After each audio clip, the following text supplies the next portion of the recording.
உங்கள் ராஜா பேரோன். Follow my Instagram ID Raja பேரோன். சப்ஸ்கிரைப். நான் படிச்சதுலயே கத்துக்கிட்டதுலயே எனக்கு ரொம்ப பிடிச்ச ஒரு விஷயம் சொன்னா இந்த பேக் ஃபிளிப். ஓகேவா?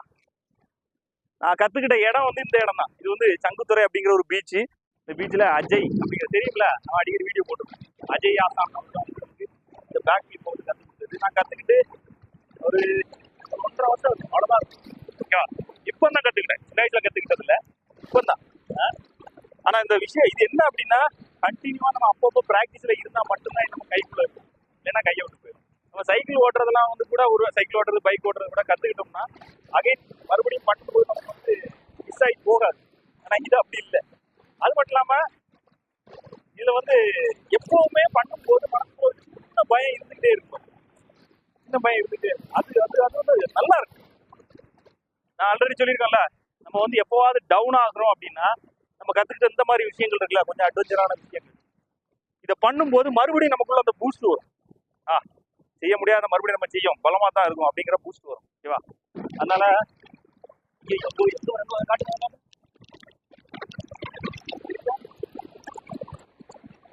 வண்ணம் இல்லை, வண்ணம்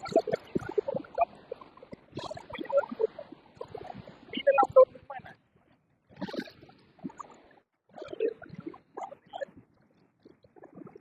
என்ன வாங்க வாங்க நம்ம போகலாம்.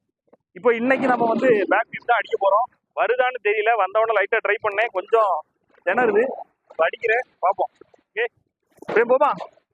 ரெடியா? சக்சஸ் கைக்குள்ளதான்டா இருக்குது. ஃப்ரண்ட் ஃபிளிப்பு கத்துக்கிறதுக்குள்ள நம்ம ஆசானுக்கு கவர்மெண்ட்ல வேலை கிடைச்சு போயிட்டாரு. அதையும் மறுபடியும் கத்துக்கணும். ஓகேவா? ஆக்சுவலா அவர் சொன்னதுபடி பேக் ஃபிளிப் தான் கஷ்டம், ஃப்ரண்ட் ஃபிளிப் ஈஸியா அடிச்சிடலாம் அப்படிங்கிறாரு. கத்துக்கிறேன் அஜய் ப்ரோ, கூடிய சீக்கிரம் பேக் ஃபிளிப், இந்த ஃப்ரண்ட் ஃபிளிப்பு கத்துக்கிறேன். இன்னைக்கு இன்னொரு இது நம்ம அடிப்போம்ல, இப்படி அடிச்சு, அது இன்னைக்கு வருதான்னு தெரியல. ஓகேவா? இதுவே இன்னும் 2-3 டைம் ட்ரை பண்ணுவோமா? இல்ல அடிக்குதா? ரெடியா?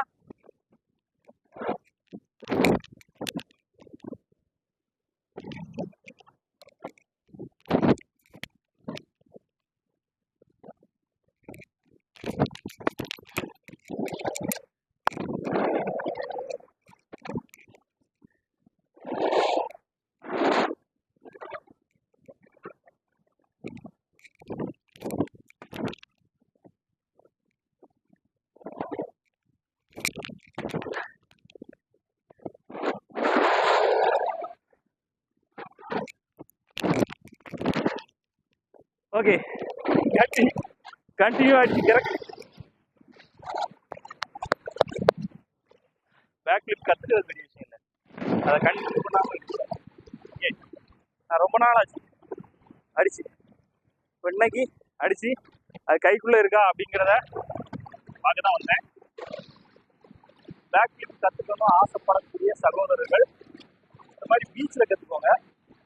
இப்போ இதுக்குன்னு சொல்லிட்டு நிறைய அகாடமிஸ், பெரிய பெரிய மேட்டு போட்டு கற்றுக்கிறாங்க, அங்கே போய் கற்றுக்கலாம். ஆனால் முக்கியமான விஷயம் சேஃபாக கற்றுக்கணும். சேஃப் இல்லாமல் பண்ணோம் அப்படின்னா பெரிய அளவில் இன்ஜுரியையும் பிரச்சனை ப்ராப்ளத்தையும் நமக்கு உண்டாகும். இதில் நடக்கக்கூடிய ஆக்சிடென்ட்ஸ் வந்து நம்ம வந்து எதிர்பார்க்காத பெரிய விஷயத்தை நம்ம கொண்டு வந்தோம். என்னன்னா, நான் லாஸ்ட்டாக முத ஃபிளிப் கற்றுக்கும் போது இப்போ தான் டச்சு ரொம்ப நாள் விட்டு போய், என் கற்றுக்கிட்ட தொடக்கத்தில் ரொம்ப நாள் விட்டு போய் மறுபடியும் வந்து அடிச்சு, என்னுடைய ட்ரெயினர் இல்லாமல் அடிச்சேன். அப்படி அடிச்சதுனால என்ன ஆச்சு தெரியுமா? கொத்த கட்டிக்கிறது அடி. ஆக்சுவலாக நம்ம உடம்பு கொஞ்சம் ஸ்ட்ராங்காக இருந்த காரணத்தால மனைக்கு தப்பித்தோம். ஒருவேளை கொஞ்சம் வீக்காக இருந்தது அப்படின்னா முதுகு தண்டு உடம்புல அடிபட்டு பெரிய ப்ராப்ளம் ஆயிடும். ஃபர்ஸ்ட் டைம் கற்றுக்கும் போது அப்படிதான் நேரம் மேலே போய் ஸ்ட்ரைட்டாக தலை லைட்டாக 2 நாளைக்கு குறிக்கிட்டு இருந்தேன். ஓகே, ஸ்ட்ராங்காக இருக்கிறதுனால பரவாயில்ல. எல்லாருக்கும் வீக்குமான்னு சொல்ல முடியாது, எல்லா நேரமும் வீக். நம்ம கேமராமேன் கை தட்டுப்பட்டு பாதி கட்டாகிட்டது. Okay, no problem. அதனால பண்றது வந்து ரொம்ப சேஃபா பண்ணணும். உங்களுடைய ட்ரெயினர் இல்லாம நல்ல நான் வந்து ஃபுல்லா கத்துக்கிட்டேன். என் கைக்குள்ள குத்தி எங்க வேணாலும் அடிச்சுக்கலாம் அப்படின்னு ட்ரெயினர் சொல்லிட்டாரு. கையை பாதி மறைச்சிட்டு இருக்கீங்க, கையை மறைச்சு ட்ரெயினர் ஃபுல்லா சொல்லிட்டாரு. அதனால நான் தைரியமா இப்போ ரொம்ப நாள் டைம் விட்டாலும் வந்து பண்ணுறேன். பட் நீங்கள் கற்றுக்கும் போது ட்ரெயினர் இல்லாமல் பண்ணக்கூடாது, சேஃப் இல்லாமல் பண்ணக்கூடாது. இந்த மாதிரி கடல் மண் இருந்தால் மேபி விழுந்தா கூட பெரிய அளவு அடிபடாது, மேட் இருந்தாலும் அடிபடாது. தரையிலலாம் எடுத்தவமா கவுத்தமா பண்ணாது, ஓகேவா? நிறைய பேர் அப்படி ட்ரை பண்ணுறதுக்கு ட்ரை பண்ணி எங்கே தெரியுமா, லாஸ்ட் நாங்கள் ஒரு இடத்துக்கு போயிருந்தோம். அந்த இடத்துல நாங்கள் கற்றுக்கிட்டவங்க, அதனால சாதாரண தரையில் அடித்து பார்க்குறோம்.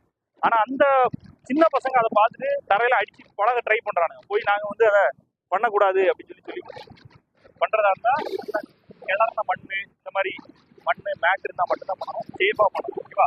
ஓகே, இன்னைக்கு உங்கள் கூட நான் வந்து என்னுடைய ஃப்ளிப்பை ரொம்ப நாள் கழிச்சு பண்ணுறதுல சந்தோஷப்படுறேன். சீரியஸாக இருந்தால் வரும்போது இருந்த ஹாப்பினஸை விட வந்து ஃப்ளிப் அடித்த பிறகு இருக்கக்கூடிய ஹாப்பினஸ் இல்லை, சீரியஸாக வேற லெவல், செம்ம ஒரு பூஸ்ட். ஒரு என்ன ஆகி போச்சுன்னா மைக் கட் ஆகி போச்சு. ஆனால் என்ன நடந்துச்சு அப்படின்னா, நம்ம முதல்ல காட்டினோம் தெரியுமா, ஒரு போட்டு வந்து கவுந்துருச்சு அப்படின்னு. அந்த போட்டை வந்து கரையில் கொண்டு வந்து நிறுத்தணும். ஆக்சுவலாக என்ன அப்படின்னா, இவங்க வந்த இடம் இருக்குல்ல, இது தவறான இடம். அவங்க கரை இருக்குல்ல, இந்த போட்லாம் வந்து ஒதுங்கக்கூடிய கரை வந்து எங்கே இருக்குன்னா, அந்த ஒரு பாலம் தெரியுது பாருங்கள் நேராக, அந்த பாலத்துக்கு அந்த பக்கம் தான் இவங்க போட்டை கொண்டு நிறுத்தணும்.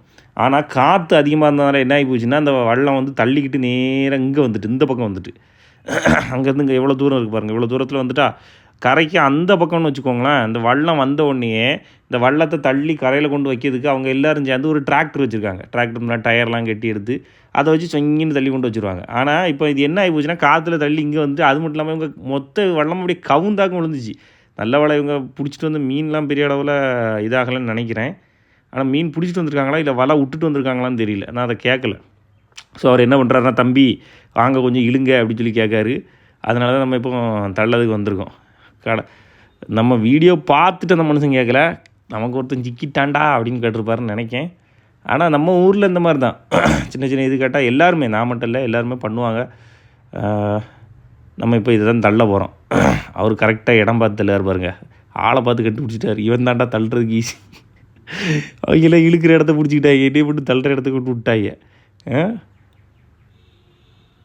ஆனால் அந்த மாதிரி விஷயங்கள்லாம் இறங்கி செய்யும்போது நமக்கு ஒரு நான் சொன்னோம்ல முதல்ல, அந்த அட்வென்ச்சரான ஒரு விஷயம் செய்யும்போது நமக்கு ஒரு பூஸ்ட் கிடைக்கும். அதுக்கப்புறம் இந்த மாதிரி மக்களோட மக்களாக சேர்ந்து, யாருனே தெரியாது, இந்த மக்கள் தான் யாருனே பார்த்தது கூட கிடையாது, ஆனால் அவங்க ஒரு ஹெல்ப்பு கேட்கும்போது நம்ம பண்ணி கொடுக்கும்போது இன்னும் நமக்கு ஒரு பூஸ்ட். எப்போவுமே நல்ல ஒரு வைப்பில் இருக்கணும் அப்படின்னா, இந்த மாதிரி சில செய்கைகள் செய்யும்போது தான் நம்மளை ஒரு வைப்பில் வச்சுருக்கோம், ஓகேவா? வைப்பு வாழ்க்கைக்கு ரொம்ப முக்கியம், கரெக்டு தானே? கரெக்டு. சரி, செயலையுமே வைப்பாக போடணும். சிலவன் இந்த மாதிரி ஹெல்ப்புக்குன்னு யாராவது கூப்பிட்டான்னு வச்சுக்கோங்களேன், வேண்டா வெறுப்பாக போய் ஐயோ அப்படி செய்யணுமா அப்படின்னு சொல்லிட்டு செய்வான். நம்ம அப்படிலாம் கிடையாது. ஆனால் எல்லாருக்குமே சொல்கிறது தான், இந்த வைப்போட ஹாப்பியாக பண்ணி பாருங்கள், அந்த வைப் உங்களுக்குள்ளேயே நிற்கும். ரொம்ப ஒரு சந்தோஷமாக வச்சுருக்கோம் நம்மளை.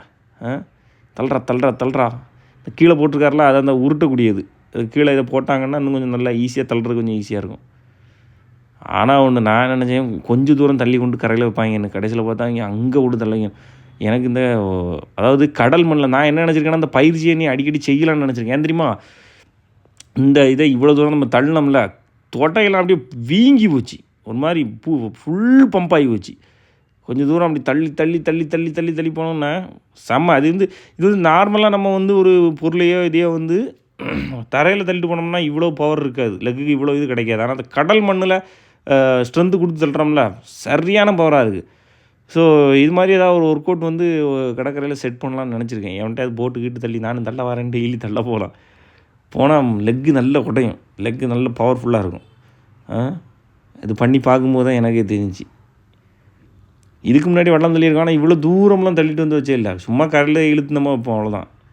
நம்ம வந்து தள்ளி கல்யாணம் ஆகி போச்சு, சீரியஸாக செம. இப்போ என்ன பண்ணுறாங்க அப்படின்னா, அந்த வண்டியை வர வைப்பாங்க.